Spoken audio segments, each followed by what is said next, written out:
welcome to a Trucker's Mind podcast. I'm Eddie McGee. It's your boy K Things. We're back, man. Episode 397. Yes, sir. All right, let's get into it. World Series, Dodgers, Toronto Blue Jays. Let's talk about it. The Dodgers went back-to-back, man. This is insane. Of course, if you can hear my voice and it's sounding fucked up, it's because I was screaming. I was going through it last night, man. If you guys either are Dodger fans or not, and your team was in the Super Bowl or the World Series, I was in disbelief because, in my humble opinion, Toronto had outplayed us for a lot of the series, man. They were hitting everything. It just came down to clutch plays, huge plays. I can't even articulate it. I'm just dumbfounded by it. And I mean, shit. Let's get into the basics, though. As far as the game went, man, this was the most dramatic World Series of all time. You had 18 innings, which it's just unprecedented. That had never happened in a World Series in the history of the game. 18 innings in the World Series. They went through every pitcher. They had literally every pitcher had been on. They were about to put Yamamoto back into that 18-inning game. Luckily, Freddie Freeman blasted that home run in the 18th, and that game was so fucking long that it was like 3 a.m. East Coast time, wasn't it? Mm-hmm. It's like almost 3. I think it was 3. Yeah, the game ended at like 10 something. Yeah, our time it was late as fuck. Our time it was like 11 something when the game was over. Yeah, Dodgers be having like a lot of I'm gonna say old fans, but people be like lifelong Dodger fans. Up in like from maybe like the Central Valley down. Mm-hmm. I think the Central Valley kind of splits. There's a lot of Giants fans too. Yeah. But yeah, there was a lot of old heads at my job that was like, man, I'm a little tired. I need to go home and go to sleep. I think that line splits in California once you get a little past Fresno. Yeah. Once you get in Fresno and a little bit past it, that's where it splits, and there's a lot of Giants out that way. Because I remember I went out to Chico to get some load of gas, and once I went up north, I was one of the only motherfuckers with a Dodger hat. I didn't see nobody else wearing Dodgers out that way. They don't play that shit up north. They only fuck with the Giants and the Oakland A's out there. Mm-hmm. One dude was like, "Why are you wearing that hat?" And I was like, "I'm not from here, bro." Mm-hmm. But yeah, great World Series. Yeah. Also, man, for anybody that watched it, the Blue Jays just timed that ball perfect. They was just hitting everything. George Springer was going nuts. Alejandro Kirk was going nuts. Alejandro Kirk has a very deep story. He was playing in the Mexican League, and everybody passed on him. Mm-hmm. His brother was the one that was sought after, but Alejandro Kirk is 5'8", 250 pounds. Mm-hmm. Right? He's not. What would you say in Spanish? He's a gordo. Right? So nobody wanted him, but he's a super high skilled guy. He may be fat, but he will hit the fuck out of that ball. Yeah. And he's a guy that he's gonna get you a single because he ain't getting you no double. Mm-hmm. He's not gonna get you a double unless it's a piece of chicken on second plate, second base. That's funny. But yeah, man. So I would say the most dangerous batters. This is not even an opinion. I would say it's you could put Vlad or George Stringer, and then Alejandro Kirk up there. Yeah, and Bo Bichette. Damn, Bo Bichette. He might be his second. Mm-hmm. But yeah, hell of a series. Yeah, I think as a Dodger hater, watching that game, I was like, these are the two best teams that have been playing in a long time. Yes. And it's like, how would you put it? Like, I don't even know. It's like the Warriors versus the Cleveland Cavaliers. Like when LeBron and Steph is playing, and you like, yeah, these are the two best teams in the NBA in the most recent history. And I think that just watching it, there was a point in time where I'm like, offense good. Like, there was great offensive plays, but I think that they were putting on a master class of defense. You know what I mean? Yes. Saving pitchers, by catching diving catches. You got Pages. He caught that, that one where he knocked Kike Hernandez down, and Vlad Guerrero Jr. He's like, he's snatching everything that come near first base, you know, like, and it was just so many dope plays. Me as a person who Like I love playoff baseball. I love watching it. It's more fun when your team is in it. When your team is not in it, as a Giants fan, it just kind of like, I'm kind of more so watching the World Series. But as a, just you maybe if there's a kid, probably like a little black kid, somewhere on the east side of Bakersfield that's like, got some athleticism to him. I think if he watched that and watched the high level of skill that was at play over this 7 games, I think that would probably like inspire him. Like, hey, Mom, like, can you go buy me a baseball glove, or can you buy me a baseball bat, or can I sign up for the T-ball or whatever? Just because that's how that series played out. And you can see why, as a person that's not like a huge baseball fan, but I'm a baseball fan enough to where I have a favorite team and things like that. And I would watch my team play, when I could this year. But you could see why that's America's sport. You know what I mean? Just because it was, I don't even know. Baseball itself is like, it's a super long season. What is that? 162 games. 162 games. Then, the playoffs, and, sometimes they have, different series within the year where they're playing a team like 4 times or whatever. And they're playing a lot of games during the weekday. It's so much different than football and things like that. But I think as a person that never really like engulfed myself, or never really played as a kid, that was like one of those ones where I'm like, man, this is so dope. Like, you just seeing the best of the best. You seeing like the Blue Jays, you seeing the Dodgers, and I think it was, just as a person that had no vested interest in it, outside of wanting to see the Dodgers lose, I walked away with like, this is still like a dope sporting event to watch. Like I watched history, you know what I mean? So yeah. I watched it losing my mind because my team was out there. So I'm watching it from a completely different vantage point. I'm completely invested. And not only that, I looked at the drama that was involved in this game. Baseball is not only a sport of skill, but also a sport of luck. You got a ball, it's only 3 inches. And within that 3 inches, if it doesn't land on the sweet spot of that bat, you're not hitting a home run and you're not getting a hit. And those pitchers know exactly where to place that ball. So it takes probability. It takes luck sometimes. Yeah. And when I seen Miguel Rojas blast that home run, I said, oh, Lord, I think luck's on our side today. I think even professionals would mention that, luck is a huge part of winning championships, whether it's even in the NFL.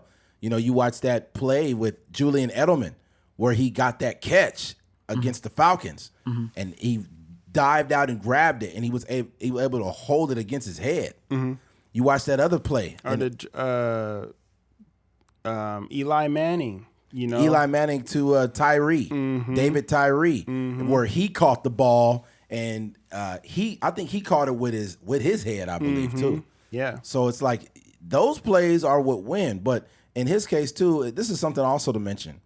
I think sometimes belief, not just belief, but being reaffirmed by people you genuinely respect can affect you.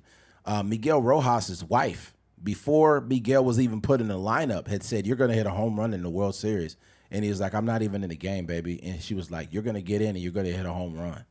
And he blasted a motherfucking home run that tied it up for us. Man, that you could hear a needle drop in there. Oh man, they went from so quiet. Yeah, they went from like OVO, Yeah. They went from Drake in The Weeknd to quiet, real motherfucking quick in that stadium. Yeah. But yeah, he blasted that home run. And also, I'll say this, that not to bore you guys that don't watch baseball. Bro, that was the biggest thing in cooking last night. If you bored by that, then you shouldn't even listen to this podcast. You must not have a pulse. Yeah, it's like what? Yeah. Yeah, I just, you know how it is, man. But yeah, dude, not just that, but Kike Hernandez. Let's go back one game. Go get the game 6, right? In game 6, in order to close that game, this very high IQ baseball, where Kike, that ball gets blasted towards left field, and Kike is running full speed. It doesn't look like he's going to place the ball properly, but he does. Snags it snags it completely out of the air, and it has a running start to throw the ball to second. Mickey Rowe gets his foot on the bag, catches it, and tags that guy out because he was standing off the plate too far. And I was like, oh my God. I was losing my mind. I could not believe we made that double play to go to Game 7. I said, we're going to win the World Series. You know, I made a bold statement on TikTok, by the way, if anybody follows me on there. And I said that in Game 6, that Drake will perform and the Dodgers will go up two games to win the World Series. Now, I was wrong about Drake performing. I think Drake even knows he's bad luck by now, and he didn't do it. But Dodgers still won. The result is the same.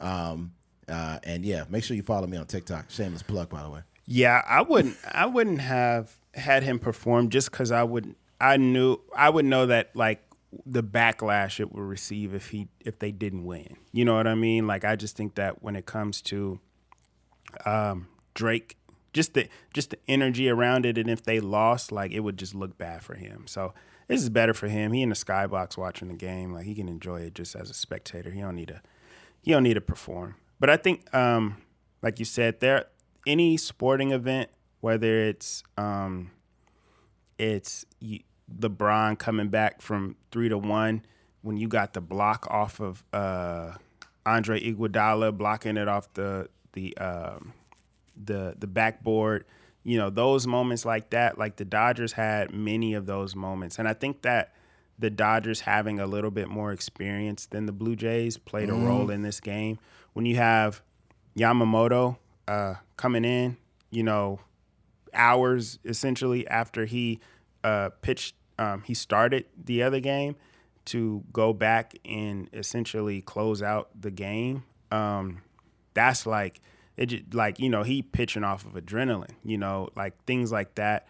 You got, you know, just definitely Dodgers that, you know, on the defensive end that were just had that experience, knew exactly where to, you know, throw the ball in certain situations, like you said, with Kike, you know, getting that double play to end the game and send them to Game 7. Like those type of moments, I felt like the Blue Jays, like you said, that luck. I just feel like the luck wasn't on their side. Just certain things where you're saying like Kirk, he's getting thrown out, you know, just trying to advance and trying to get more bases than he probably should have, just knowing that he not, you know, he not the most light-footed person in the world. Yeah, he runs like a toddler. Yeah, and just it was moments like that where I wouldn't say the Blue Jays, like their team, like they made necessarily bad decisions. I just think they made decisions that cost them the game. Like even with Kirk when he got the last double play, where he just didn't have a speed to do it. And I think that the Blue Jays kind of ran out of offense.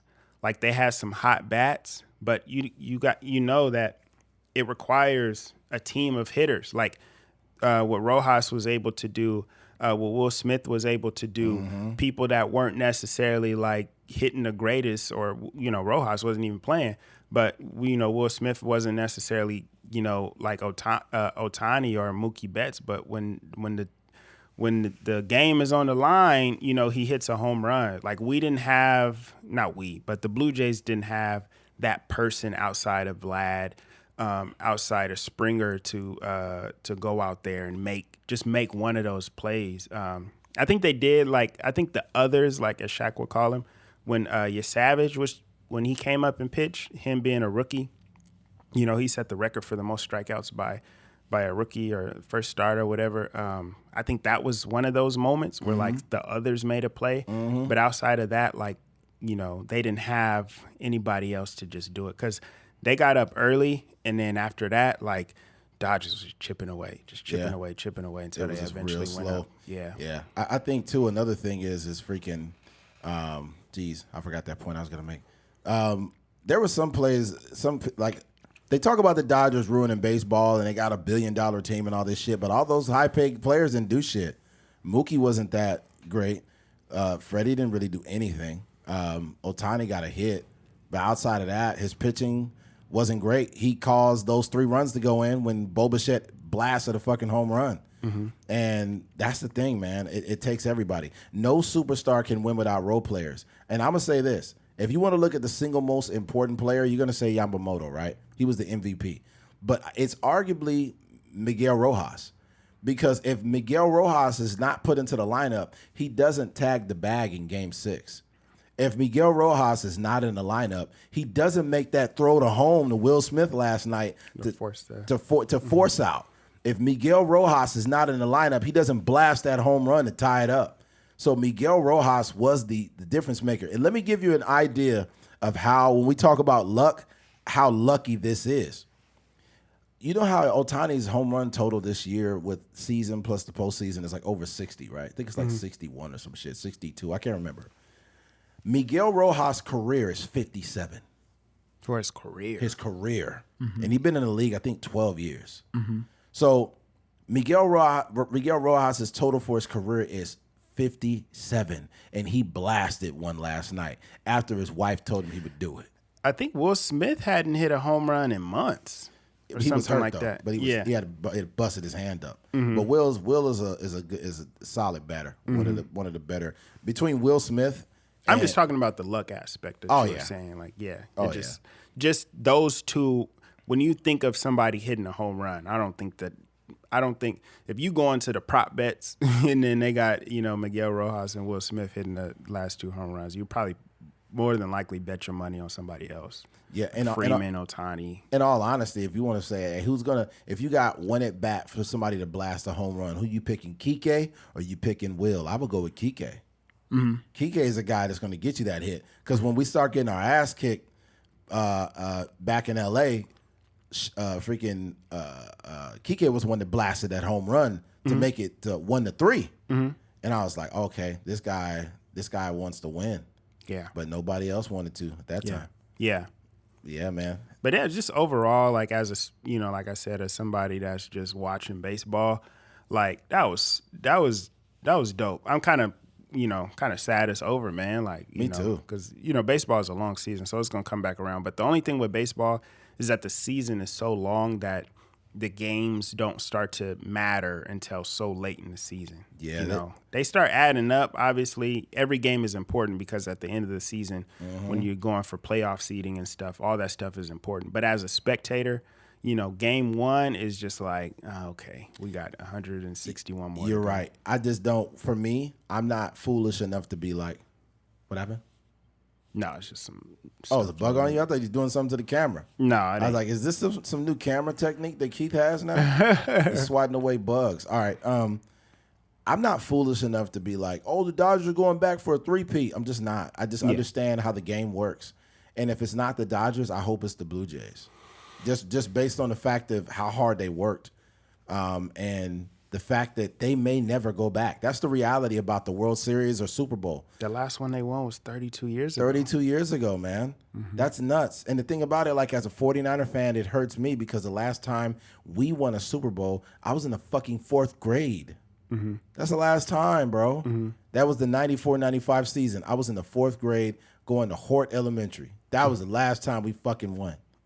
And, we've been to a couple, but we ain't won shit. Right.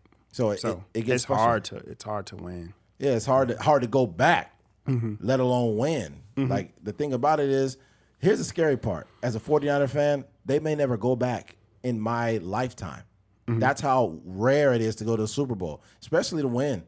So for all the Raider fans out there, God bless you. I don't know how you do it. Yeah. Yeah, you guys have been through the ringer, man. That's tough. But even with that though, you do get these moments. And I feel like for a Blue Jays fan, somebody that may have experienced the last World Series that they won, you're definitely sad about losing, but I think there's something you can hang your hat on. Like, they were able to make history. Their team is still really young. I don't know what next year is going to look like for them, just because it's going to be a lot of, it's always going to be some good teams. It's always going to be that random team that pops up and just gets a lot better through drafting, through bringing, developing players through the minor league system and stuff like that. Some big free agency trades, things like that. So yeah, you just never know what the next year is going to look like, and that's the same thing for me. Like, I'm a Giants fan, so I know the Giants are a team that just can put a team together randomly if they got some good pitching. and some good bats, then they can more than likely put a team together if they sneak in the wild card. They won the World Series out of the wild card a couple times. So you just never know what next year is going to look like. So you just gotta live in that moment and just try to take advantage of that opportunity. I'll also say I think it was hilarious how people try to reignite the Drake and Kendrick beef through the World Series. And I think that Nike was kind of in on it too. It was the most timely commercial I've ever seen after a World Series win. Right after the World Series win, they played Kendrick Lamar, and they had a little what do you call that in the movies? Credits. It had like credits with all the players, and it's playing Kendrick, and I was like, oh man, here we go with this, And then MLB on Fox posted an edit of Kendrick Lamar in a freaking a GNX, right? Yeah, peeling off on Drake, and Drake standing there. And I'm like, oh my God, this is crazy. And I thought that was a little corny, honestly. It was, but you know what's crazy is I think your brother made the point, or I think it was Louis. Shout out to Louis, but he said like UMG, you don't know how much power they have. You don't know how much influence they have over things, and there's a possibility that some of this could be like an inside job, because they were playing it every commercial or thing I was seeing with the Dodgers was like, they not like us, they not like us. They not like us. Yeah. And those streams are gonna go nuts. But I'm not gonna play that song anymore. I've heard it enough. I think what I would say is that, anytime there is a Super Bowl or NBA championship, there's always going to be, especially at Game 7, there's always going to be two files. The Blue Jays win section and then the Dodgers win, folder. And I would have been curious to see what that looked like if the Blue Jays won. I don't think it would have looked like that. I don't think that they would have tried to connect Drake and Kendrick in that way. We don't know that. We don't know if Nike would have not been involved too. We don't know. Yeah, we don't know. I'm just saying. I don't think so, because it doesn't have the same steam the other way around, if that makes sense. I don't know. Like Kendrick winning and them getting to the World Series and all that other stuff, like it just plays into the whole narrative of Kendrick and Drake. But Drake got beat up in the beef, so I don't know if they would have. It might have been like dun dun dun dun dun dun. I might be too drunk out on confidence. Then the Nike credits go down. You be like, oh, that would have been hard. It would have been hard. I just don't think. But even that's just a Kendrick song. It don't have nothing to do with the beef. The edits are the things that has to do with the beef. With the GNX I just think the subliminals is what has to do with the beef, and I feel like they tried to reignite it. I feel like there was an interest in it. Even politicians did it. Remember when I think it was Kamala Harris. She was like, "That's right, y'all. They not like us." I don't think I don't think Nike had a subliminal though. I think they just used Kendrick's song because he's from LA. But Drake is a Nike. Drake is signed to Nike. Yeah, so I don't think Nike would be trying to diss Drake. But the Fox thing UMG was pushing. He got sued by Drake because they said that he was pushing Kendrick stuff. Yeah, so sometimes these companies are playing both sides of the fence. Yeah. I mean, I think that's different. But either way, I think that to me it's a little corny. Like I think the beef is kind of like over and done with. But, I could definitively say that Nike plays both sides of the fence because they donate to Democrats and Republicans. Yeah, as they should. Yeah. Because Republicans buy Nikes and Democrats buy Nikes. It'd be a MAGA Nike shirt, and then the other side would say like equality Nike shirt.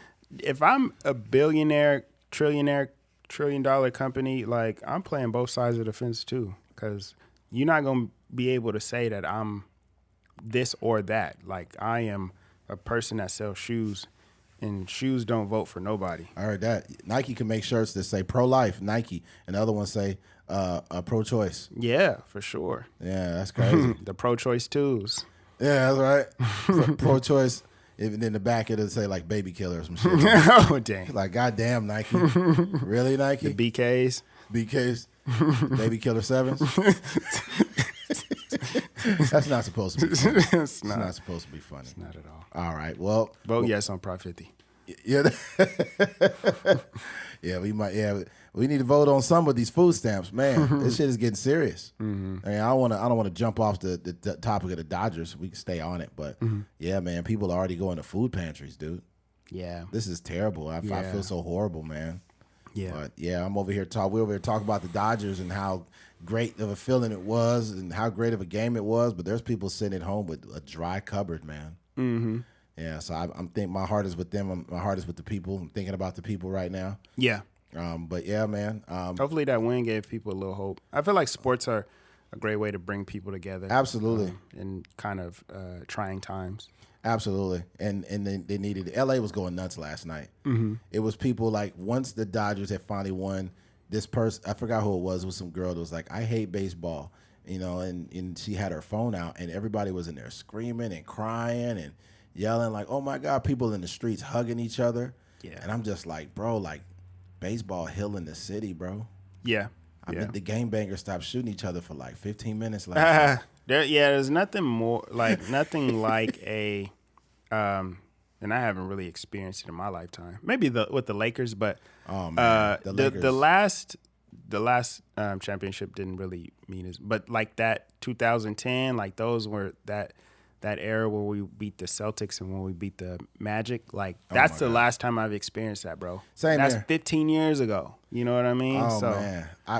For me, I experienced it last year and this year with the Dodgers. Yeah. But it's just something about your team winning. I've been on a high since yesterday. Mm-hmm. You know what I'm saying? I'm still haven't came down from it. I even woke up in the middle of my sleep. Mm-hmm. Like, dang, the Dodgers won, man. It's crazy. Yeah.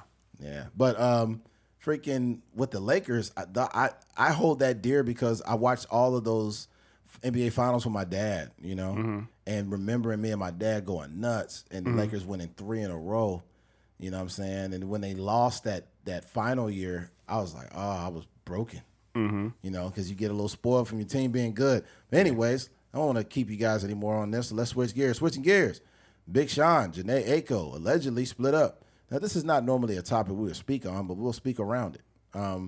When it comes to Janae Aiko and Big Sean, they're the same age. They're 37 years old, and they've been together like nearly a decade or over that. And I just think people got to learn how to stick it out, dude.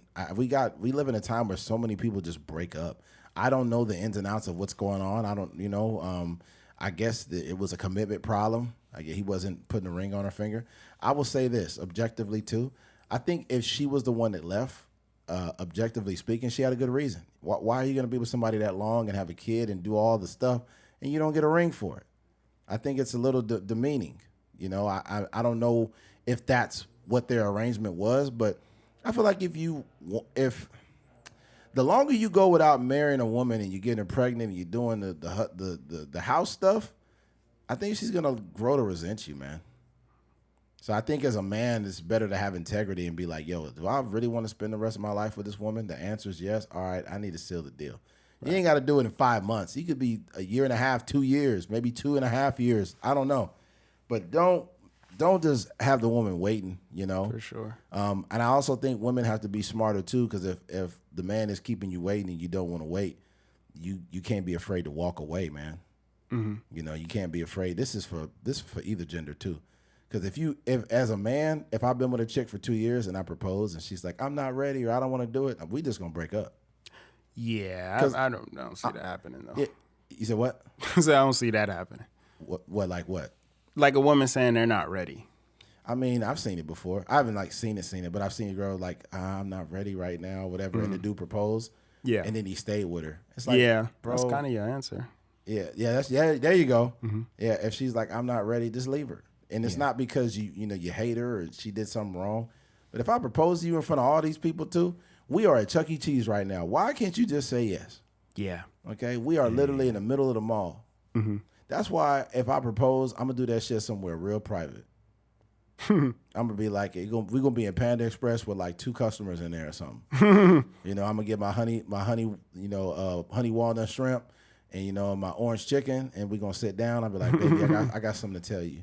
It's like, will you marry me? And the only people that's going to be clapping is the workers and like the 2 customers in there. That's how I envision me getting married. You know what I'm saying? Or we grabbing some donuts somewhere at a 24-hour donut shop. She's getting her little, her crullers, and she's getting, the chocolate sprinkled donut, and she's like, up. I was like, babe, you know what? I got something to tell you. And then the lady behind the desk from the donut shop, she's gonna hand my girlfriend a donut with a ring in it. The ring gonna be sticking out the donut. I'll be like, I want you to have this. This nigga Eddie is a romantic. I'm gonna go to Winter Schnitzel. I'm gonna put a diamond ring in the chili, and I'm like, I want you to taste this hot dog. Tell me what you. Put the diamond ring in the glizzy is crazy. Yeah, she gonna take a bite and be like, what is this? Oh my God, baby! Oh my God! I'm like, Yeah, will you marry me? That chipped tooth and be smiling the whole time. Will you go to the dentist? Yeah, I will say, like, from a person that, like, obviously I'm married, but from a person that is that kind of knows the dynamics of what it's like to be in a long-term relationship before you get married. Like you said, I think she had every right to leave if this is the case, if the rumors are correct. Because I know there was a interview that I seen that they had asked Big Sean about marriage and stuff like that, and his response was just kind of like it didn't seem like logistically it just sounded a little off. It just sounded like an excuse, I would say. Like, I got to get my stuff together, and, we just want to make sure everything is right and all this other stuff. And there were always rumors going around that she had wanted to be married. So I feel like you said, like if you playing house, if you are being with this person, if you got a kid with this person, and you're doing everything that like married couples do, like a traditional married couple does, then I feel like you kind of have to marry this person, right? Yeah. Because what ends up happening is there is like you said, growing resentment, but then also like a lot of insecurities, like, that kind of just start to grow. Like, does this person even love me? Are they just staying with me because it's convenient? Like, am I lovable? Like all these different, narratives start to grow in your partner's head because you haven't, proposed and you've already been together for so long. Like, I just think 10 years is a little OD, I think, personally. That's super so OD. I feel like one, like if you spend that much time with a person and you've communicated about like your intentions, like that she wants to get married and, you have the same desires eventually, and you spend that long with the person, especially like, we ain't getting no younger. So if you 37 years old and there's no marriage in the near future, that's crazy. You know what I mean? Like, then I'd be like, I get it. Like, get out of there while you can. And usually with those situations, like, same thing with Cassie and Diddy. And I don't want to make it about the case. I'm just saying about the length of time. About her desire to be married and her desire to please him and try to do everything in order to get that ring, and him just never having that commitment. And then she get with this new guy, and then she gets married, and now they got kids, and they got a whole happy family. So I can see Janae, and maybe she'll take some time to heal and be with herself, but I could see a situation where, she gets out of this relationship, she go to another relationship, and somebody that's ready, to get married, take like 2 years, and then, they be married for the rest of their lives. Yeah, man. What's crazy too is, it's weird. I think that there's a psychological reason behind it, and for a guy like Big Sean to write a book but not know why he doesn't want to get married is crazy. Now, what I don't want to do is force marriage on people. However, I want to say that if you have to make a decision that if you don't want to be married and the woman that you're with wants to be married, you got to find out like what. You can't just sit there wasting time. Mm-hmm. You can't live in a convenient world where you're like, you know what? I like this situation where I don't have to marry her, but I love her like my wife, but I don't have to marry her. It's like, nigga, that's a form of abuse at that point. Mm-hmm. You got to be straight up. If you do not want to marry her, bro, you can't be afraid to lose her. You got to let her go. Right. You got to let her go. And go get with somebody that don't want to be married. Yeah, you got to let her go, man, because at this point, you in your late 30s, there's no excuse for it. Mm-hmm. I think that here's the thing. Let's say he was off and on again and he was just fucking her, right? You don't owe her marriage. Mm-hmm. If y'all was just like off and on again, like y'all was like boyfriend, girlfriend, and then y'all was just like hooking up or something, you don't owe her a ring because it's too much inconsistency. But if you're consistently there every day with this woman, every day, y'all doing everything married couples do, and you know that your wife, your girlfriend wants to be married and you continuously don't do it, that's fucked up. That's like, and this is going to sound terrible, But that's like being with a woman that won't even give you head or something. Like you love me, right? Why don't you give me head? Like you know this man wants some head. Like you know that's his love language, his head. But you simply just Physical don't touch. yeah, physical sucks. You just don't do it. You don't want to do it. Right. And it's like, bro, if you care about people, you gotta like, let him for sure. Yeah, let him be with a woman that's gonna give him head and stop holding him back. Right. But as a man, you gotta let her be free to make her decision to get married to somebody that actually wants to be married. That wants to marry her. Yeah. It's not fair. And yes, we have free will, but let's be very clear. Even though we have free will, I think we all get caught up in a situation that we have free will to get out of, but we stay in it a little too long. Mm-hmm. Whether it's a job, whether it's a relationship, whether it's a marriage, we've all been in situations where we had free will to leave. No one's holding us hostage, but we stayed in a situation way too long. Right. And in this case, it's Janae Aiko, but she's very attractive, and she's only 37 years of age.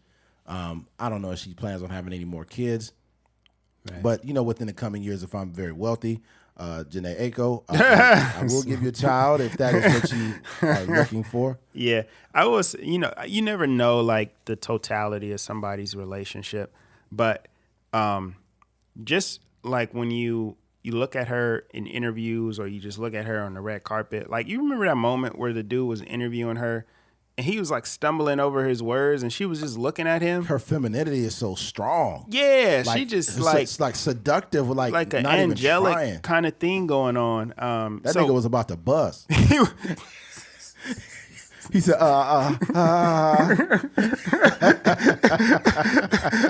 For sure. He had a whole erection going on.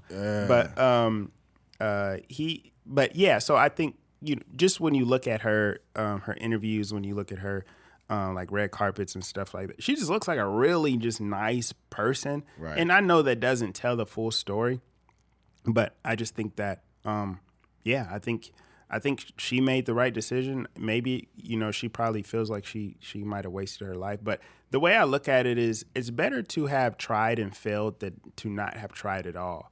If they, got in the marriage and it, it didn't work out or whatever, and they ended up getting a divorce, then I feel like that's better than just stringing somebody on for, however many years. Because a lot of times the breakup is because of the lack of commitment, if that makes sense. Like if there was just a stronger commitment, then that they could have lasted another 10 years and it would have been cool. But yeah, imagine like you go through you go through a lot with people. Like they've been together for 10 years. That's like you got to think about painful.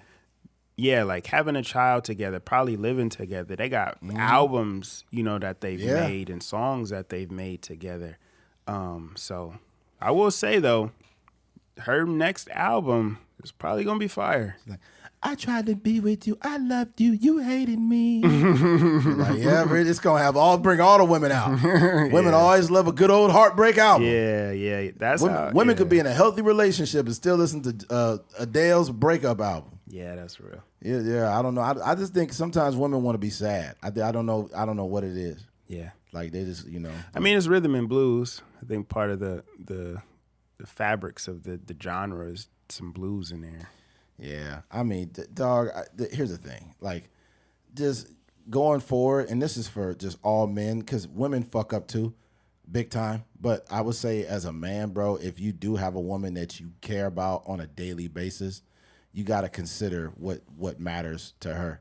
100%. If you don't, I'm gonna tell you this. This is a very horrific thing I'm about to say, but it's a very, very real reality. If you don't seal the deal with somebody that has been patient enough to be with you 10 years and y'all split up, somebody's gonna be fucking the shit out of her within the next coming weeks. I'm sorry, it's the truth.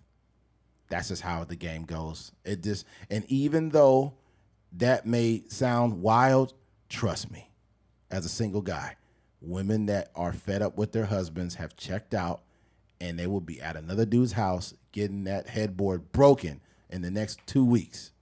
And that's your woman that you should have married. And now she's somebody else's back shot. Congratulations. I don't got no comment on that. I'm sorry, man. What I will say is that Life is crazy. If you are any man in that situation, like if you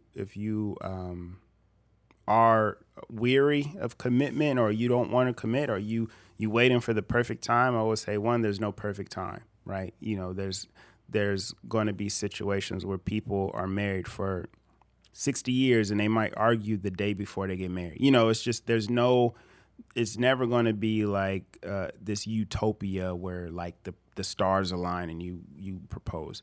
I'll say that. And then I would say too, like if you feel like you're on the fence and you don't know if this is the woman for you, then you should just break up with her, especially for a woman that's trying to get married, because like you're just wasting her time. And, you know, women are very, weary of, or they're aware of their clocks and things like that in terms of having children and stuff like that. So they had a kid, so that doesn't really apply to them. But, if somebody is 35 and they waiting on their husband to get married so they could start a family and stuff like that, and you on the fence about whether you want to do it or not, like you are wasting her eggs.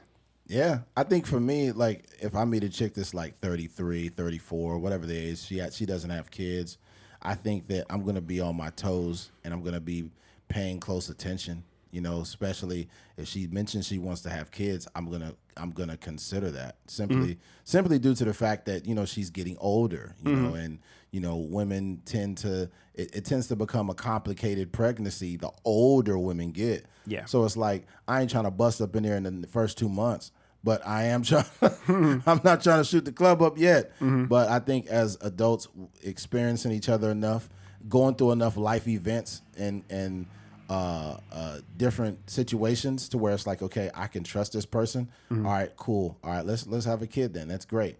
But I feel like making that decision in a timely manner that's not too fast, but not too late. Right. Yeah. You as a man, you got to be able to gauge that rhythm as far as, like you said, what too fast or too late. I would say that, side note, so I got a song called Shoot Up the Club.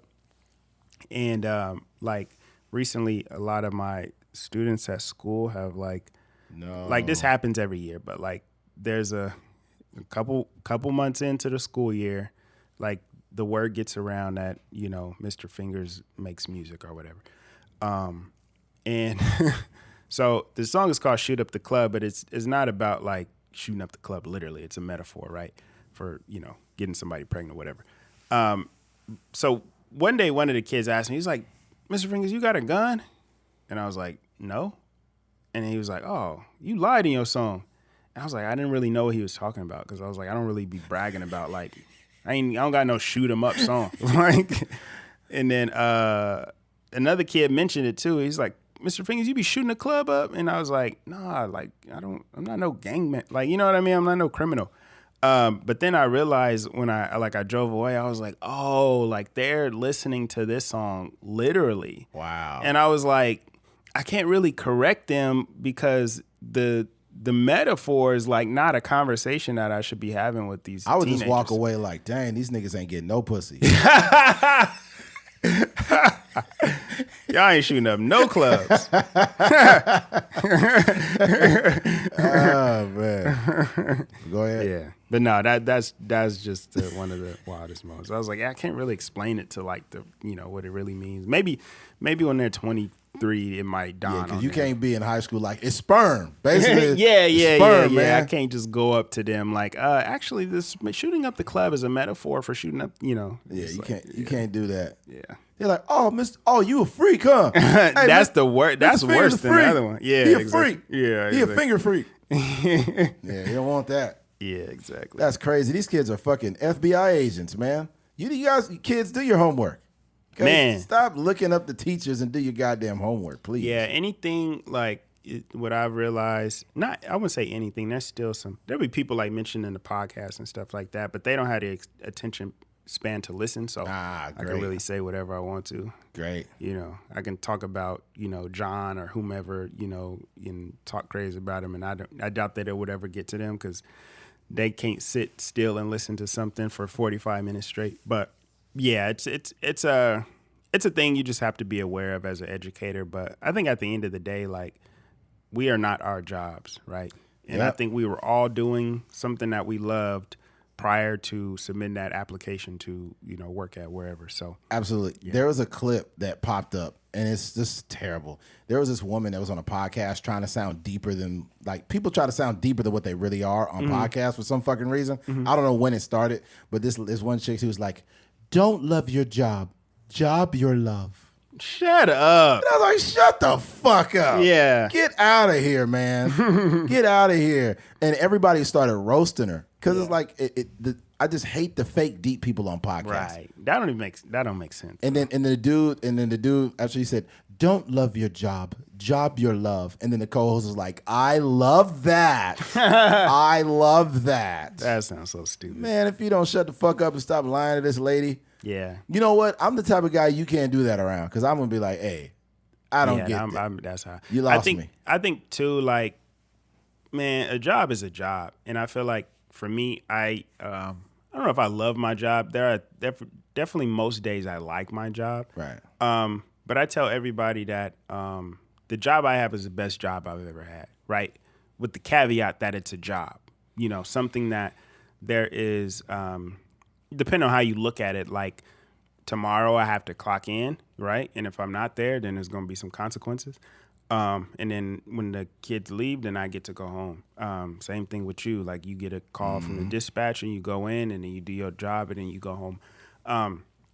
There are times, like I said, where it's really dope and it's fun and it's like, you're like, dang, I really get paid to do this. But then there's aspects of it that is just like work, So I think it's great. And I say that to say, like, I don't know. I think my life's purpose, I don't know if it involves, like, shooting up the club. Yeah, I don't know if it involves that, like, every day. I think, my biggest, we got bigger goals and things like that. And I think me and Eddie are working towards those on a consistent basis. So, I think any art teacher should kind of feel like that, right? Because being an art teacher is different from being a math teacher, because most math teachers don't like there's no, unless you're like, there's no like mathematician job. You know what I mean? Like, you're going to school to be to get the job as a teacher. Unless maybe you were an engineer and then you kind of bounce back. But for the most part, most of those people are going to school, majoring in some sort of, whatever, and then getting their teaching credential in math. Maybe like an engineer or whatever, they may like bounce back and become a teacher after they, I know some people like that. Like, my physics teacher was like an aeronautical engineer, then he became a teacher for whatever reason. But yeah, art teachers are different because most of them were painting and stuff, and then they needed a job that pays them money so they can support their art career and stuff like that. Yeah. Well, all right. You get the gist of that. Let's go ahead and switch gears. Switching gears. Alleged chicken wing deal leads to arrest of Travis County Corrections officer. He did it all for the chicken. All right. Alleged chicken wing deal leads to arrest of Travis County Corrections officer. A Travis County Sheriff's correctional officer was charged with bringing contraband into the county's correctional facility, the contraband chicken wings. On August 21st, a corrections officer with the TCSO Security Threat Intelligence Unit became aware that corrections officer Amos Inouye, 25, allegedly provided chicken wings to an inmate in exchange for money, according to the TCSO press release issued Tuesday afternoon. And then Inouye started working with TCSO in June 17, 2024, according to the Travis County documents. The exchange was discovered by another officer who was monitoring the inmate's jail phone calls. Documents said that during the phone call made with the family member, the inmate said a corrections officer later identified Inouye provided him with habanero mango chicken wings from Wingstop after he sent the officer $50 on Cash App. First of all, where the fuck is this inmate getting money? Okay. Second of all, how does this nigga got a smartphone with Cash App on it? I'm gonna start doing. I'm gonna start gonna start framing those inmates. And be like, hey man, this is such and such, and I just hack the phone and just keep getting cash outs. Like, hey man, where my money? You can't do that actually though, because them inmates are so smart that they sit in the prison all day and they know the law. Right. They'll be like, I want to file a grievance against this person that's sending me text messages, getting money. Yeah. Look, first of all, this is all I'm going to say. Never, and the security officer snitched the guy out. I'll say this: a person that's in prison, the things that we do in the free world become a luxury to them, right? Things like sex, if they're gonna have sex, it's gonna have to be with another guy, or if they allow them conjugal visits, they could get a woman to come over there. But we take for granted that we get to be around women, Like that's the thing that's crazy. Being around women, all this booty everywhere, all these beautiful black and brown women everywhere. You take that for granted, and you end up in prison, and now you get surrounded by dicks all day. That ain't what you want to do. And also, all this food, all these restaurants, we drive down the street, we seen Wingstop and Raising Cane's and Taco Bell's and McDonald's and Burger King and all this Starbucks. None of that's in prison. All they got in prison is prison bucks. Okay, they got no Starbucks in there. Yeah. They got jail bucks. Right? It's just black coffee with no creamer and nothing. Yeah. It's so fucked up in prison that those guys, they take a shit right in the open. There's no privacy. Yeah. Imagine taking a shit and everybody can watch you. Right. Yeah. Right? I can't say I feel bad for the guy. I don't know what his crime was. If it was a non-violent crime, I would advocate for the inmate to get those chicken wings. Mm-hmm. They need to create, perfect. You can't create a program where inmates can buy food on the outside and Grubhub delivers it, because inmates aren't supposed to have cash. But they make money because COs are very crooked. A lot of them are very crooked. A lot of COs have made money they should have never made. Mm-hmm. Because a lot of those prison politics, like those Aryan Brotherhood and the Mexican Mafia and the black, what do you call it, the Black Guerrilla Family, whatever it is. Mm-hmm. Those groups of people have a lot of money in prison. And those people that are in prison control what's happening in the streets. Right. I didn't even realize that. Inmates control what's happening in drug trades and shit. Yeah. So it's that's crazy. Yeah, man.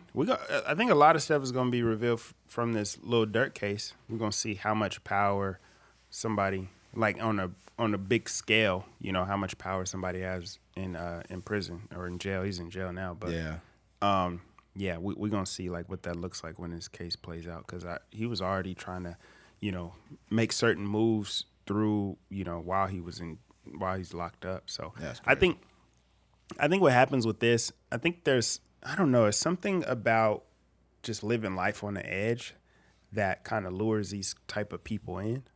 When you see there's probably, and I think what happens too is there's a relationship that is developed with certain people. There's probably a inmate that's really cool. He's a criminal. He probably murdered somebody, but he's still a cool person. He gets along with the CO. He's a cool killer.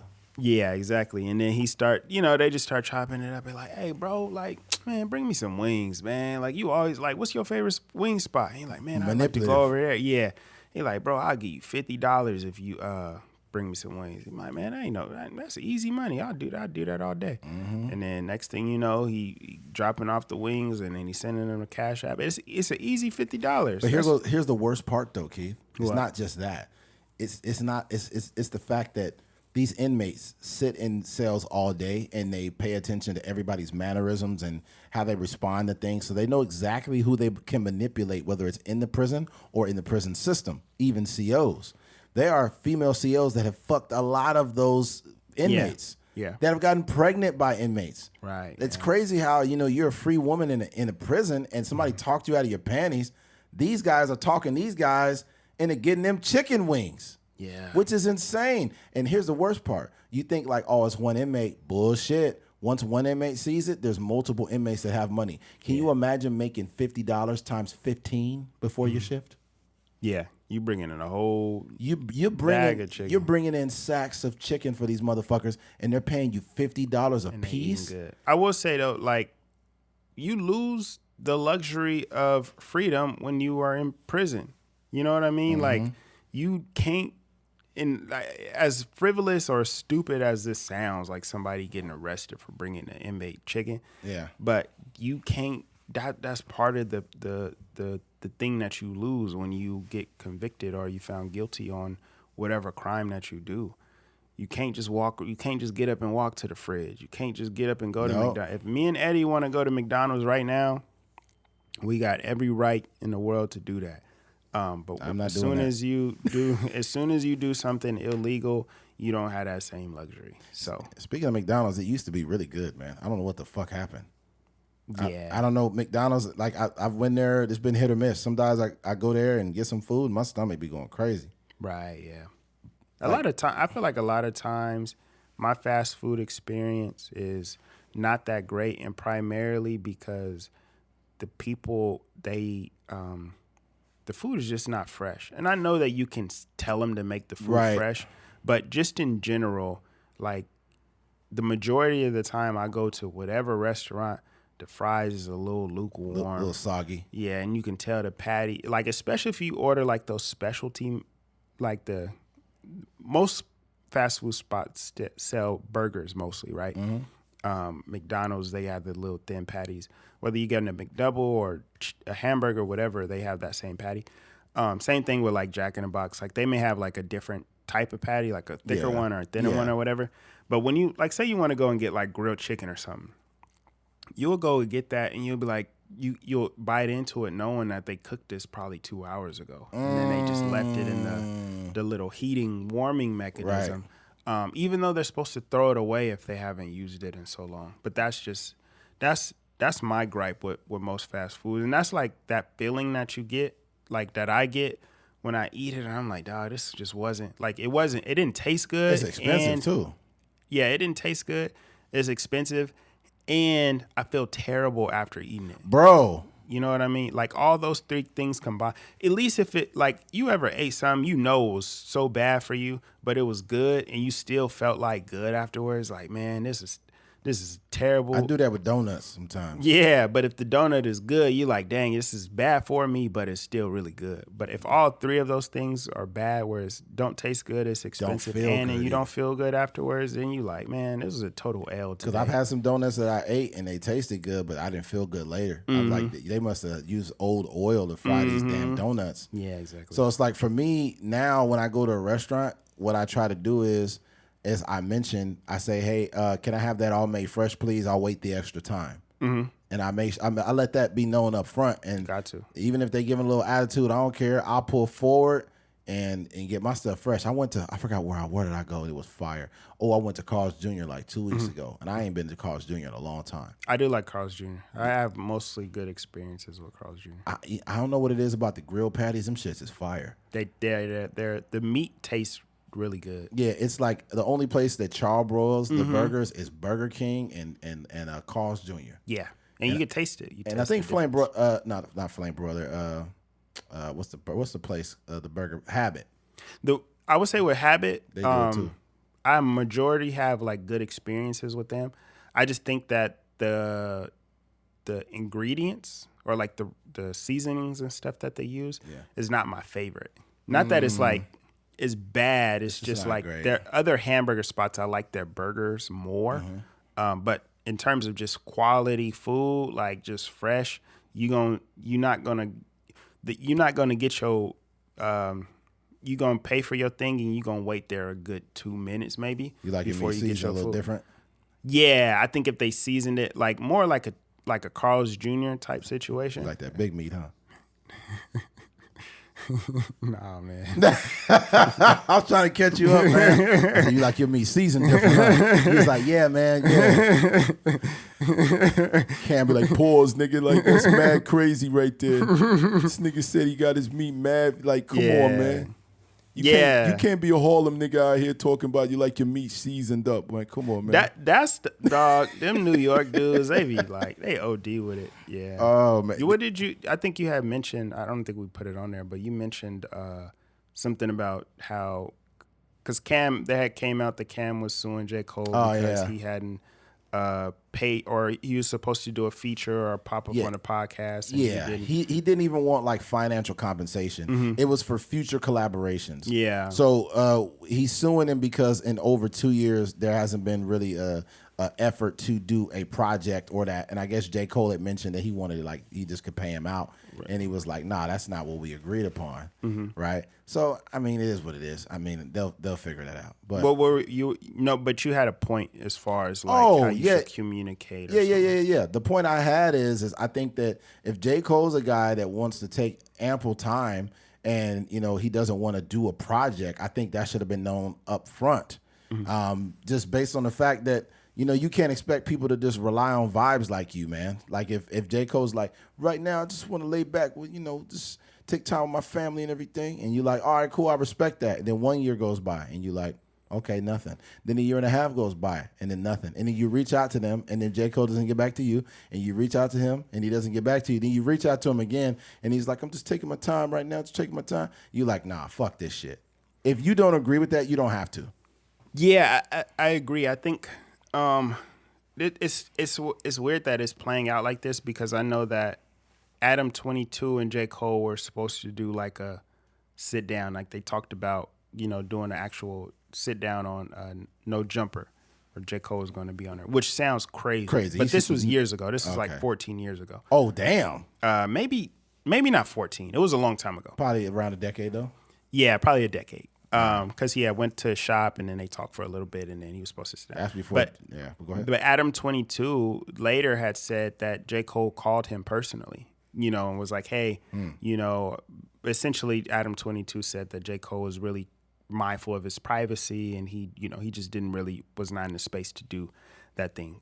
So I think that me knowing that he called Adam 22 for that, I don't know. It just sounded like there should have been, like a phone call could have resolved this whole thing. It didn't have to get to like, being sued. Because I feel like J. Cole being sued for anything and that has to do with like morality is just kind of like, is just so far off from the type of person that most people says he is. So, but I will say too, and I don't really know Cam personally, but I feel like there's a little bit of a play to it. If that makes sense. Like an attention boost. Like an algorithmic kind of situation. Possibly, if he already wrote J. Cole off, he's like, I don't need this guy anymore. He doesn't want to collaborate with me. Let me go ahead and treat him like I would treat somebody else. I wouldn't. That's not what I'm saying. What I'm saying is like, I know, yeah, he's going to get in the news cycle. Therefore, people are probably going to be looking out for his podcast. That's why I said that. Because my thing is if you have that respect for somebody and you say, hey, I plan on collaborating with this person, I'm not going to use them as content. I'm not going to sue him. Yeah. But if he's like, you know what, I try to reach out to J. Cole, fuck him. I'm going to make him a part. I'm going to make him. He's a topic on the podcast. He's going to be a topic on the podcast now. This nigga don't want to do a collaboration. Yeah. But yeah, I think we'll have more on that probably next week. But let's stay on. Well, we can move on now. Switching gears.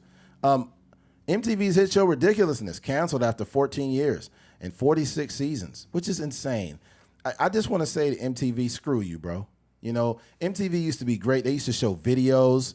I was just a huge fan of debut videos where they would show like, it'd be like a new video from Biggie or Tupac or whatever, and it would be like premiere. It was always like a sit-down event with your family.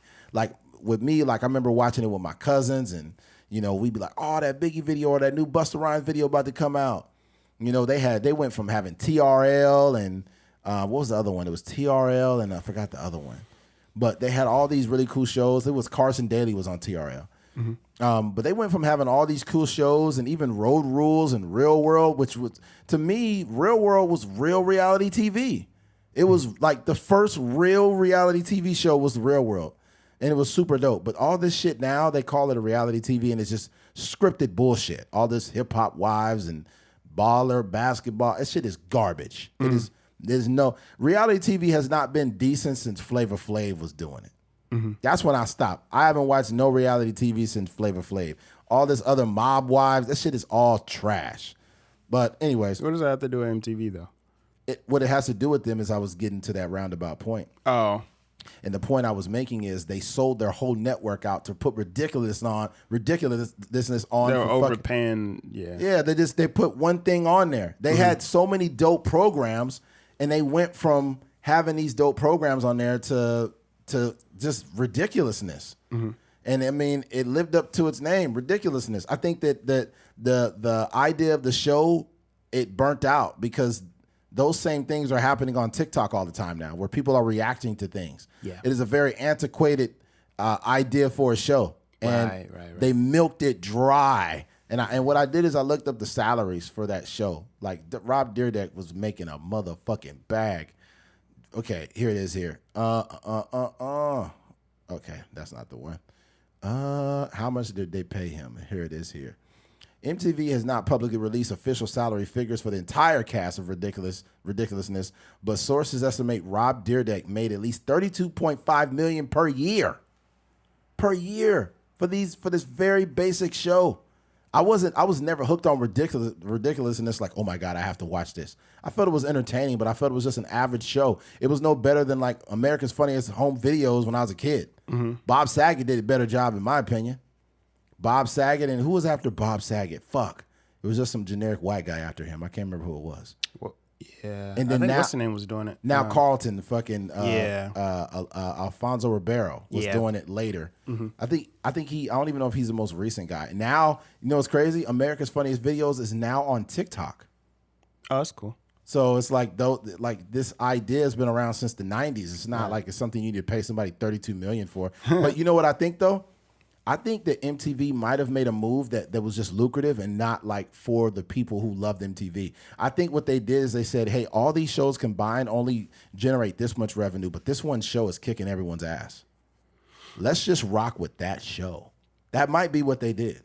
I'm not saying that's... Yeah, the show is really popular. Yeah. Like a show doesn't stay on that long if it's not getting the ratings. Yeah, but the prequel to this show was The Fantasy Factory.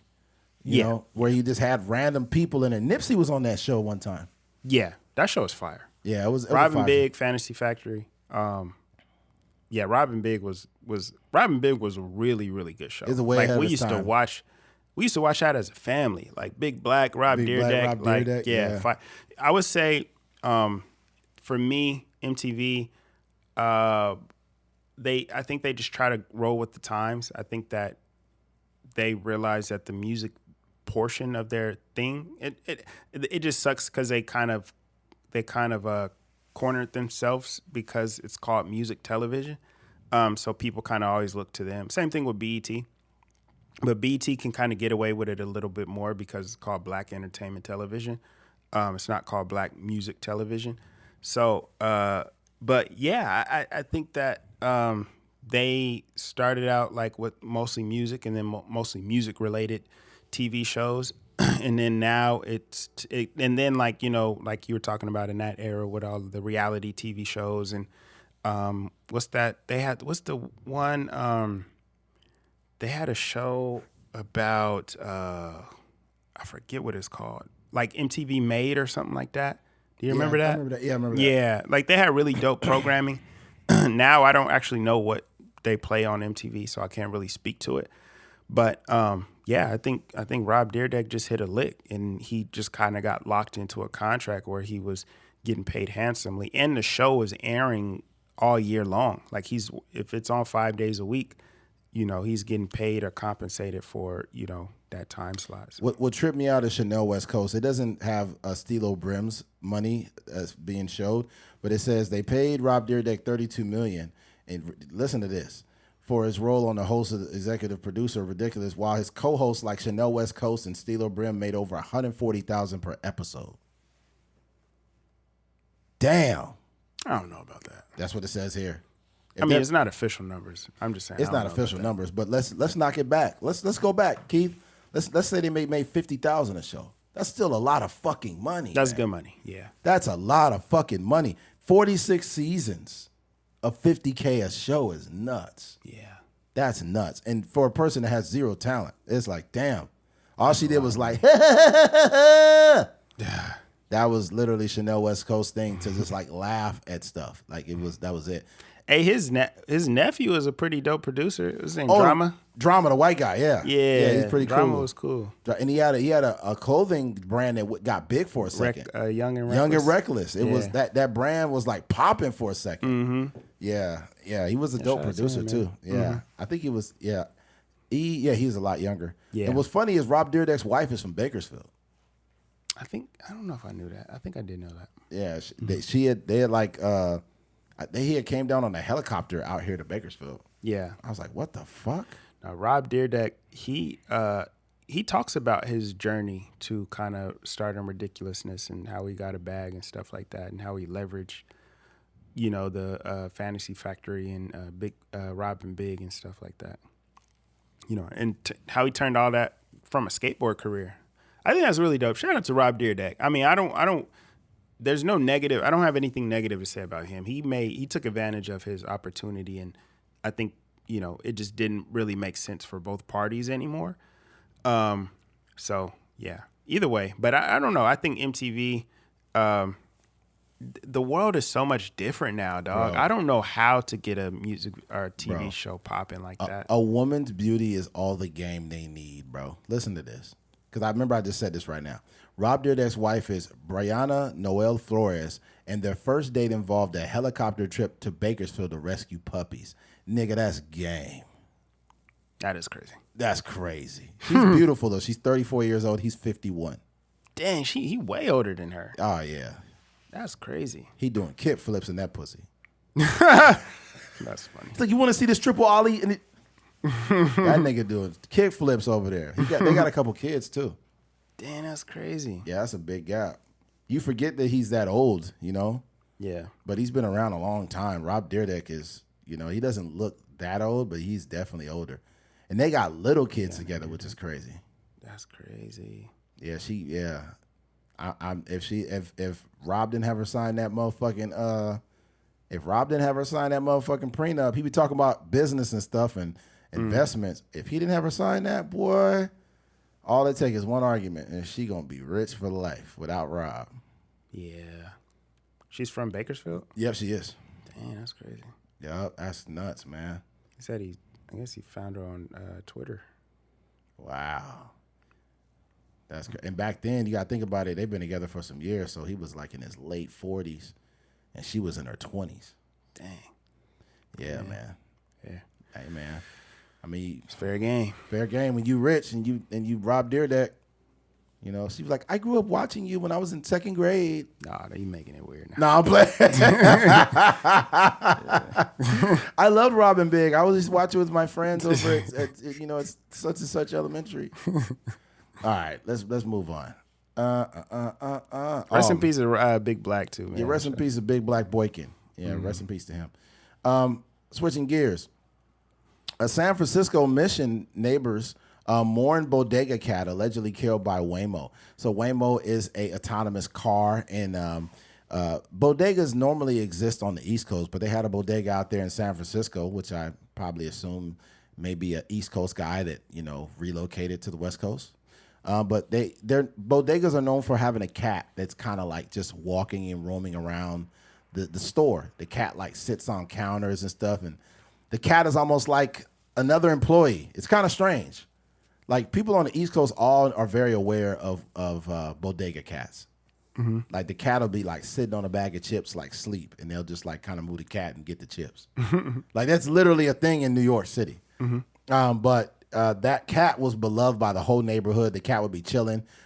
People used to take pictures with the cat and shit. There was this black dude that was like, "Hey, I'm over here with what's the cat? His name was Kit Kat. I'm over here with Kit Kat. What's good, y'all?" And like, people love the cat. Mm-hmm. And let me go ahead, and I think I have a TikTok video too. Let me see here. I'll run the video first, and then we'll go to the article. Why not?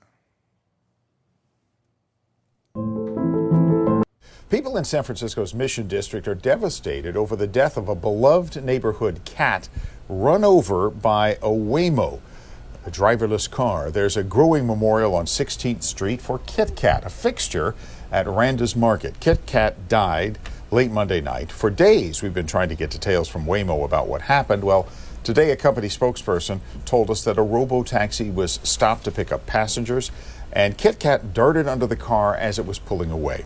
Waymo will make a donation to an animal rights group in Kit Kat's honor.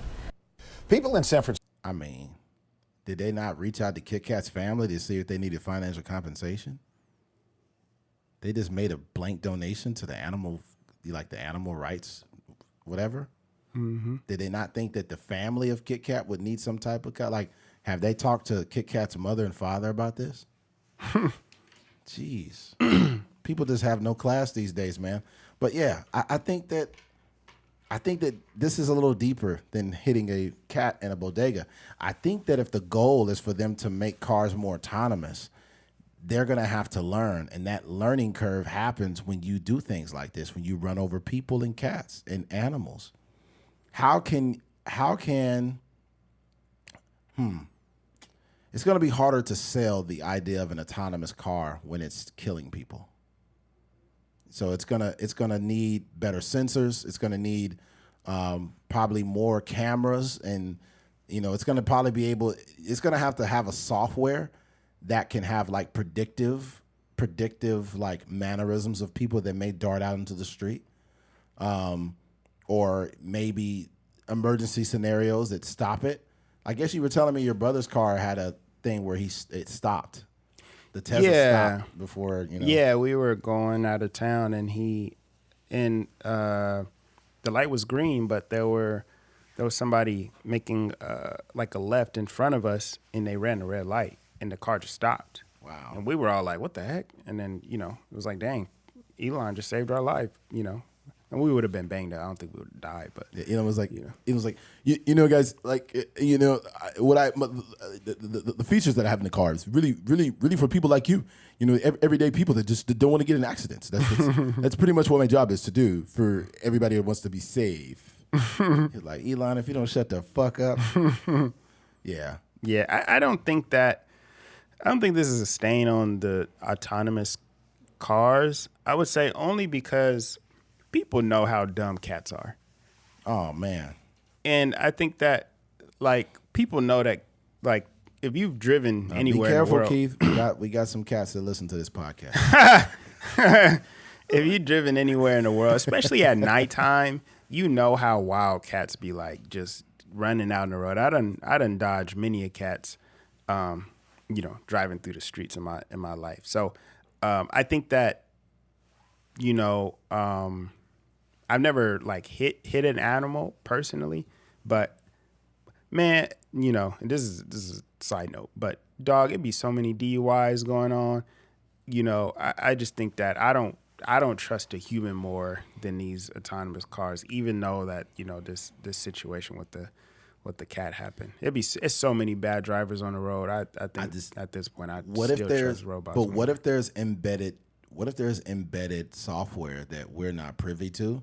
And the Waymo or whatever autonomous car is driving down the street, and the car kind of makes the assessment, right?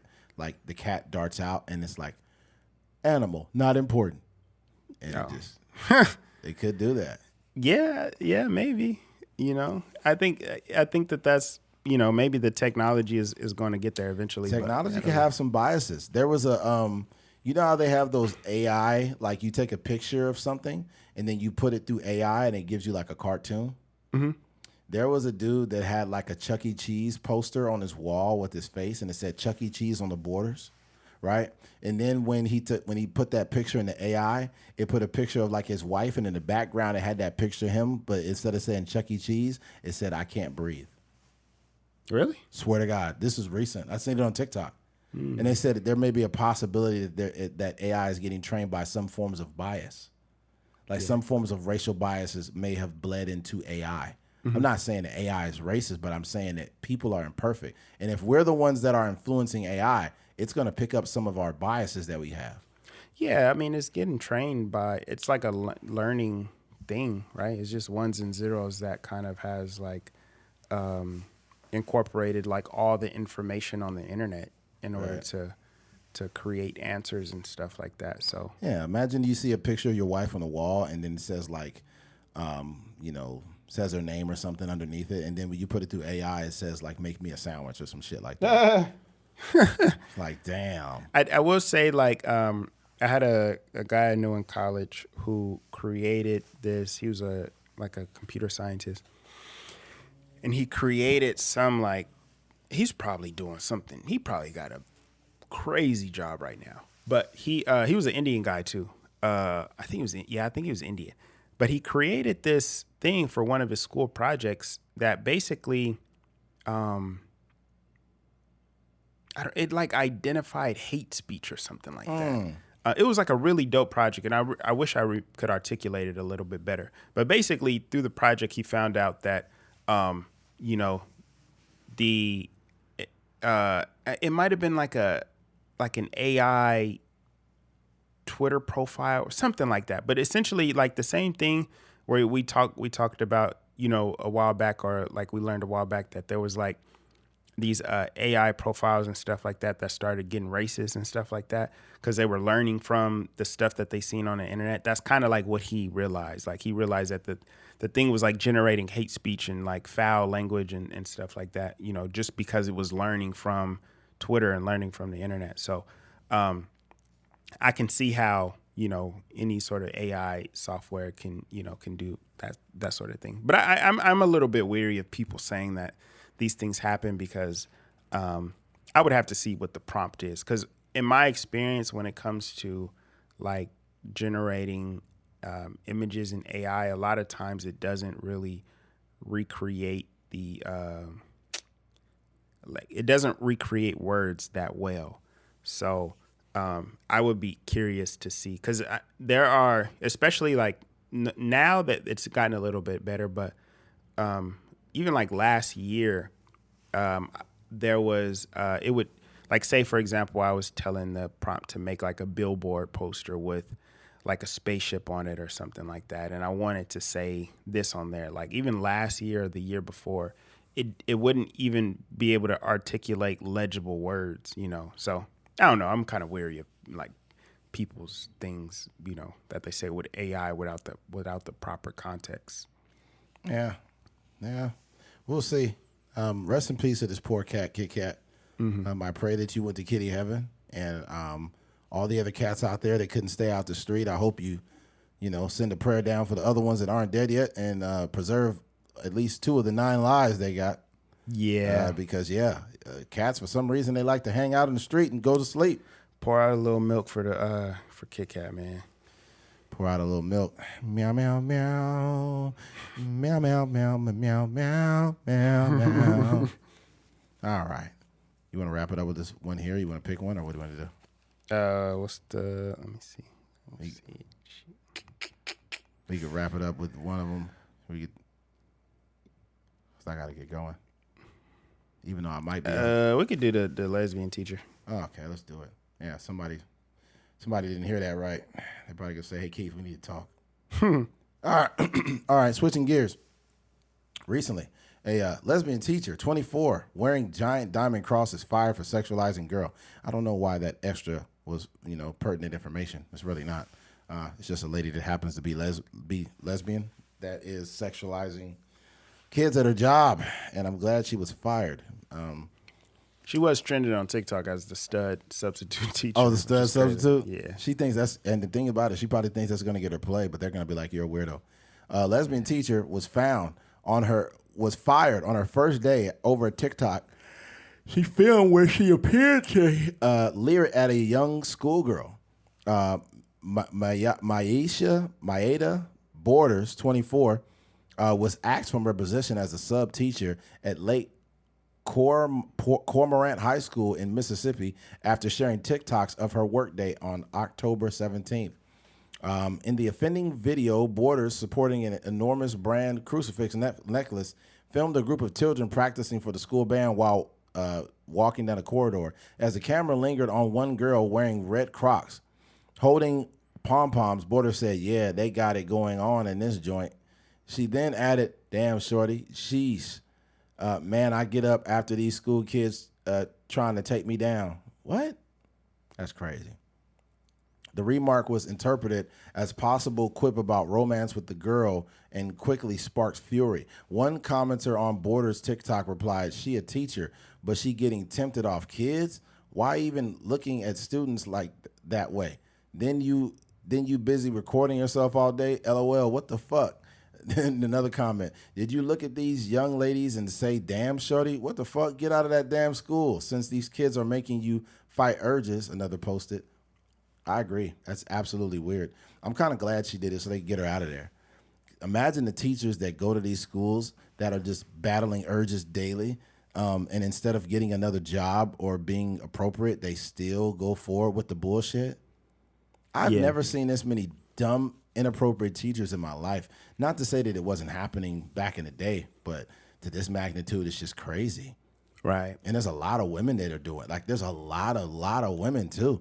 And it's like, the crazy thing about it, when I see the women doing it, not that this is important, it'll be like an attractive woman. And they're like fucking a dude that's like 16.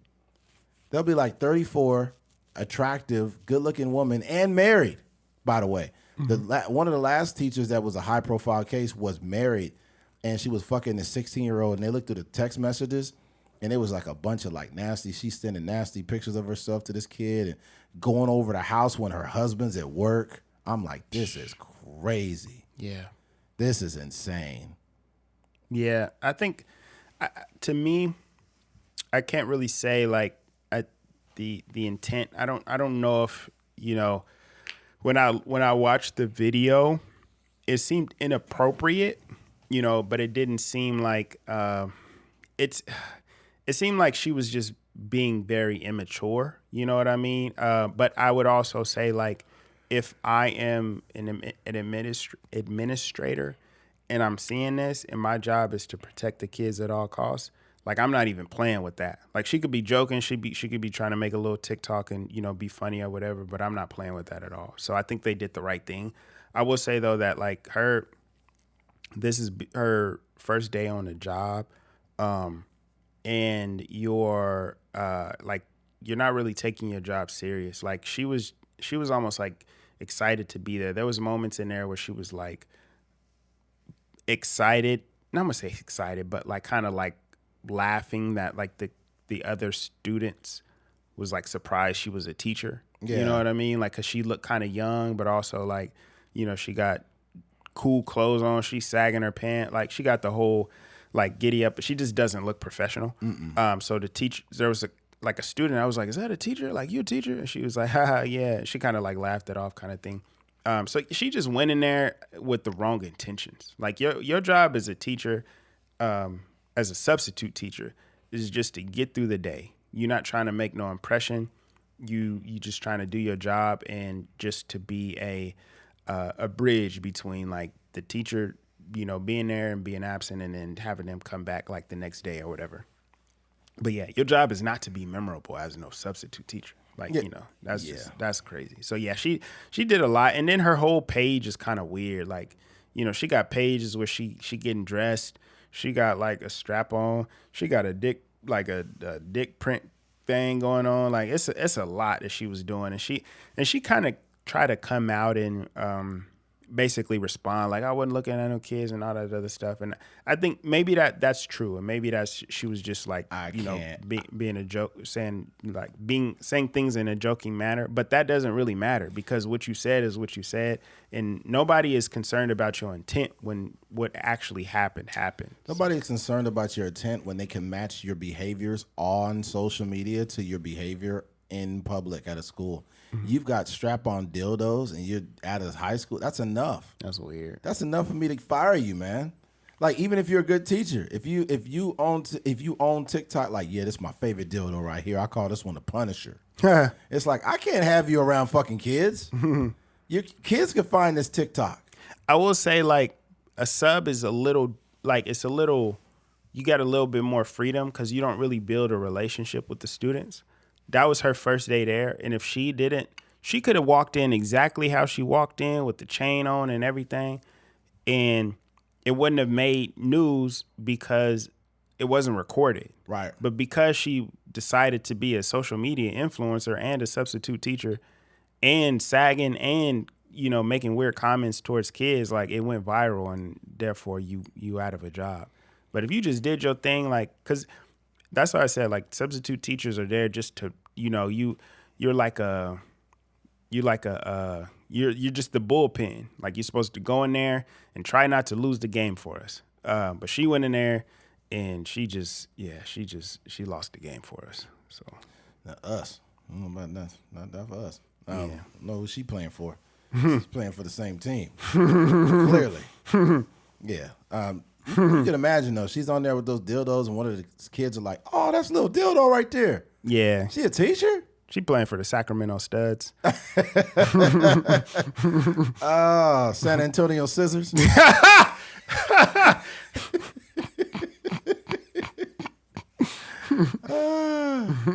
The Memphis Carpet Munchers. Yeah, if I wasn't a teacher, I'd probably make some more jokes, but I'm gonna just leave it at that. The LA Queefs.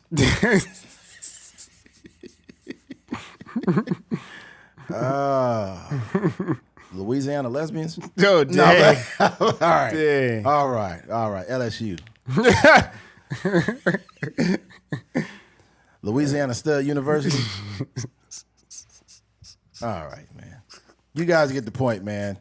We got to wrap this thing up because I can keep doing these, bro. I can keep going, so I need to just go ahead and stop. Yeah. Hey, I will say too, I think it's important. Like, there's a lot of, like you were saying earlier, a lot of women, older women having sex with these younger teenage boys. There's a lot of older men having sex with these young teenage girls. I think it's important for us to attack this from every aspect, as there's like already training that we have in order.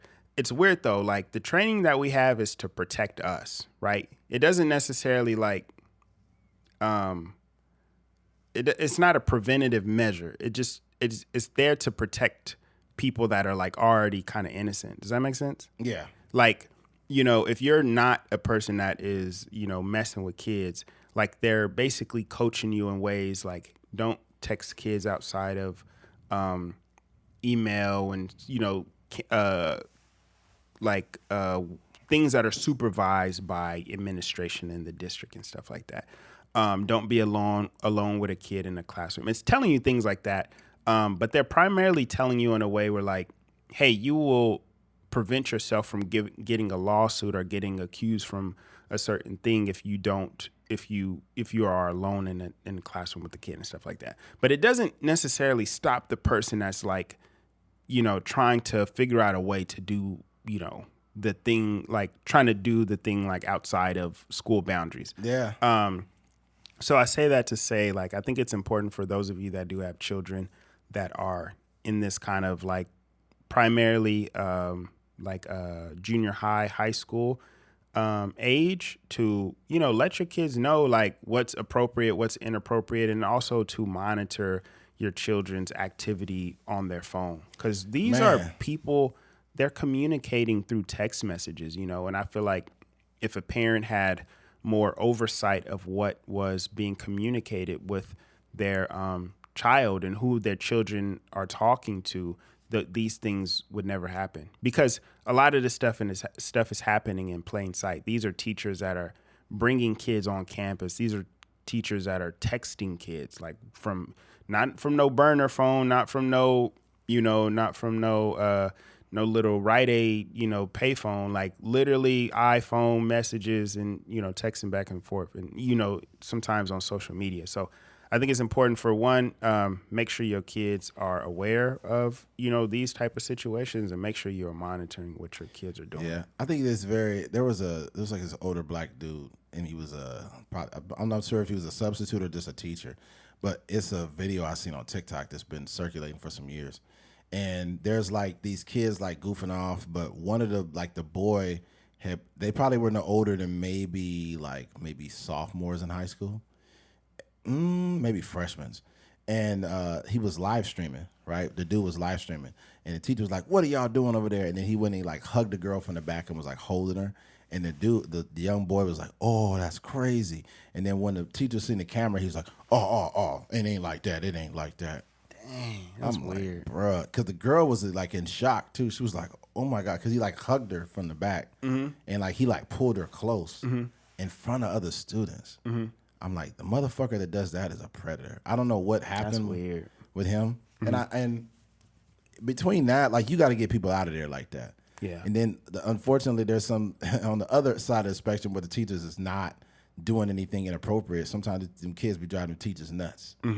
You see that video of that old black man where he's like, somebody threw something at him. He's like, whoever threw that, your mom's a hoe. Yeah. You seen that? Yeah. I'm like, they enjoy this nigga crazy. Yeah. There'd be some teachers, like, you got to think, every one of the roughest neighborhoods in America got a school that's in that neighborhood.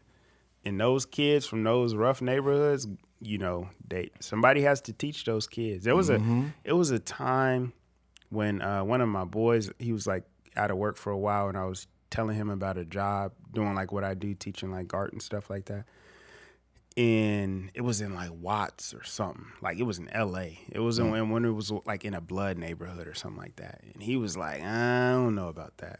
But, you know, it's one of those things. Sometimes it's like the reputation is not like really what it is. Like, sometimes you get some good kids there, but for the most part, like, you know, you got to think these kids is like, they uncles is probably serving life in prison, and they daddy probably invented the gang and stuff like that. And you gotta go and teach these kids. So. That's facts. Yeah. The Baltimore Bulldaggers. All right, man. All right, let's go ahead and wrap this thing up. The South Carolina strap-ons. Damn. That wasn't as smooth, though. It's got to be like the Sacramento straps. The Sacramento straps. Yeah. I'll tell you, there was one. If you just look at the NFL teams, you know, and you just like take the first part of it, and then the second one you just kind of like cut it short, like the New York Muffs. That's a good one. Then you got I already mentioned the Baltimore. You can put the Baltimore Butchers, or it'll be like here's another one. Oh dang! You can't be the Oakland Raiders and not the Oakland anymore. Damn it! I give up. Let's go ahead and wrap this thing up. Enough of these gay football teams. All right. If you've been listening to this episode, we appreciate you. Thank you for listening to a Trucker's Mind podcast. I'm Eddie McGee. It's your boy K Fink. We're out of here. Peace.